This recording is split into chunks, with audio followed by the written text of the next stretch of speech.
আপনারা সবাই দেখেছেন যে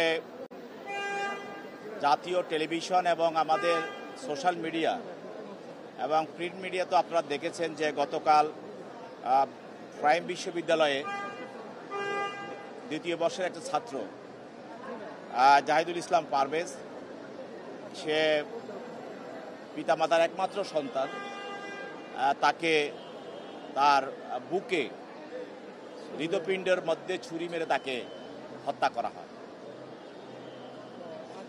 এবং এই বিষয়ে একটি হত্যা মামলা হয় বনানী থানায়। এই মামলায় তদন্তকারী কর্মকর্তা 3 জনকে গ্রেপ্তার করেন।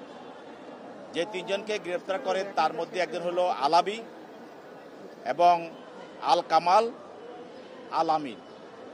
এর 3 জনে কেউই কিন্তু ওই বিশ্ববিদ্যালয়ের ছাত্র না, কিন্তু 3 জনকেই সিসিটিভিতে এবং বিভিন্ন তদন্তকারী কর্মকর্তা বিভিন্ন ডিভাইস এবং কনভারসেশনে তাদেরকে পাওয়া যায়। এই মামলার যে মূল আসামি মাহাতি এবং মেহরাজ এবং পিয়াস, এদের সঙ্গে এরা বনানী বিদ্যানিকেতন হাই স্কুলে লেখাপড়া করত, কিন্তু এদেরকে পরবর্তীতে ডেকে নিয়ে আসা হয় এবং আরও অনেককে এইভাবে ডেকে নিয়ে আসা হয়। কিন্তু আমরা যেভাবে দেখেছি যে ঘটনাটা একটা হাসি নিয়ে বা একটা সিঙ্গারা নিয়ে, এটা তুচ্ছ ঘটনা। আমরা এটা তাদের আজকের যে অ্যারেঞ্জমেন্টটা দেখলাম, যে হত্যা করার জন্য তাকে যেভাবে প্রি প্ল্যান করা হয়েছে, তাতে বোঝা যাচ্ছে যে এটা খুবই তুচ্ছ ঘটনা নয়।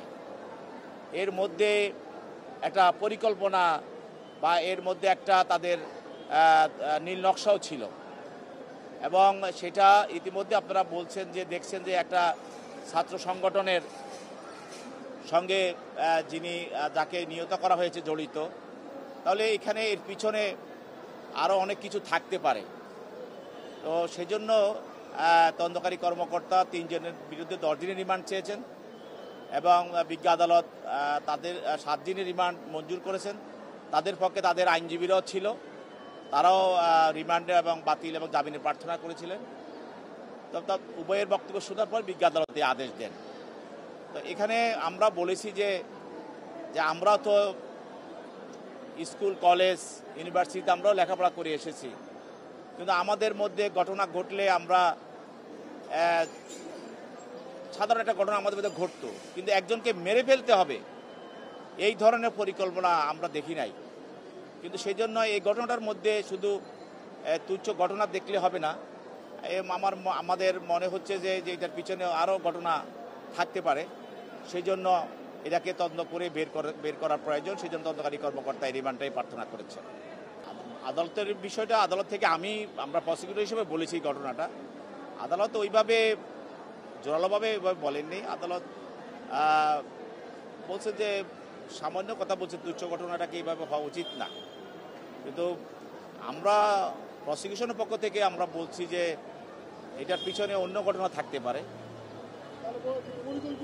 পরিকল্পিত থাকতে পারে, সেই জিনিসটা বের করা উচিত। না, আবরার হত্যাকাণ্ড প্রাথমিকভাবে তখন মনে হয়েছিল যে সেখানে বিশ্ববিদ্যালয়ের বুয়েটে ছাত্রদের মধ্যেই ঘটনাটা, কিন্তু পরবর্তী দেখা গেল যে তদন্ত দেখা গেল যে এর পিছনে আরও বিষয় আছে। তার বিভিন্ন ধরনের স্ট্যাটাস, সে দেশের স্বাধীনতা সার্বভৌমত্বের পক্ষে, আমাদের নদীগুলো নিয়ে তার বিভিন্ন ধরনের স্ট্যাটাস ছিল।